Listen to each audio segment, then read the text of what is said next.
Musclos gratinats. Necessitem musclo, esparratllat, formatge grana padano, alls, una cullerada de julivert trinxat, pebre negre al gust i oli d'oliva. Netegem els musclos i els posem a obrir en una cassola amb un rajolí de vi blanc i una mica de llorer, tapats. Els traiem del foc al moment que s'obrin. Separem una de les closques i colem l'aigua.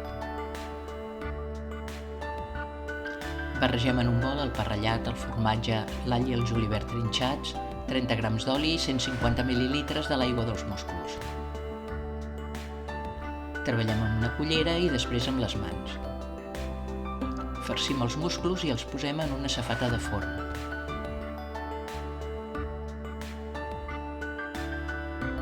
Distribuïm el farcit que queda per sobre i reguem amb un fil d'oli. Els posem al forn, preescalfat a 200 graus centígrads, a la part alta del forn, uns 10 o 12 minuts fins que estiguin ben gratinats. Ideals com a entrant o aperitiu. Espero que us agradi la recepta i la compartiu. Bon profit i fins aviat!